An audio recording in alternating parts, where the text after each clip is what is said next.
Aujourd'hui, nous allons comparer Surat Al-Falaq exactement à un château.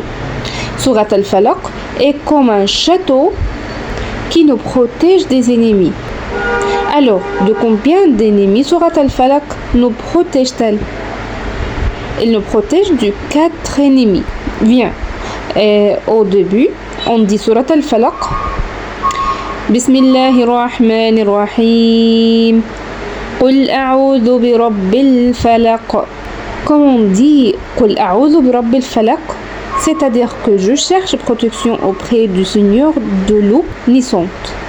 Cela veut dire, oh mon Dieu, tu es le créateur de toutes les choses, tu es le Seigneur de l'eau, et c'est toi qui as créé le matin, la nuit, et le soleil, et la lune, et tout le reste. Maintenant, je demande la protection de Dieu contre quoi? Je demande sa protection contre 4 ennemis.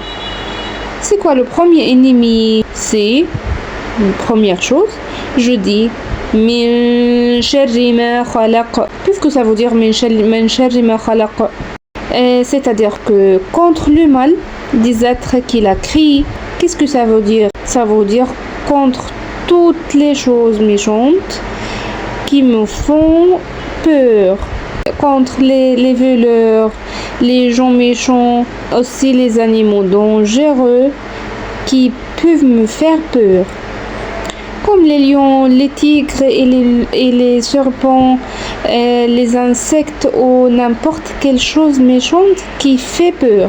Alors, je dis, je cherche protection auprès du Seigneur de l'eau contre les mal des êtres qu'il a créés.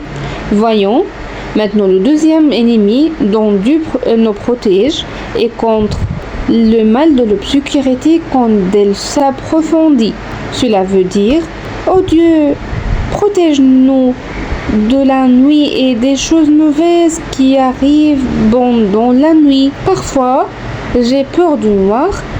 Alors je dis, oh Dieu, protège-moi de l'obscurité. Et ensuite, de quoi Dieu nous protège aussi quand je dis wa min sharri naffathati fil 'uqad. La troisième ennemie, c'est les gens méchants qui peuvent faire du mal aux autres avec de la sorcellerie ou de mauvaises actions. Alors, la quatrième et dernière chose dont Dieu nous protège est contre le mal de l'envieux quand de l'envie. Par exemple, tu sais, quand je regarde un ami et que j'aime beaucoup son jouet et que je souhaite qu'il ne l'ait plus et que ce jouet soit à moi tout seul, tu connais, cela s'appelle de la jalousie ou de l'envie et c'est un mauvais comportement.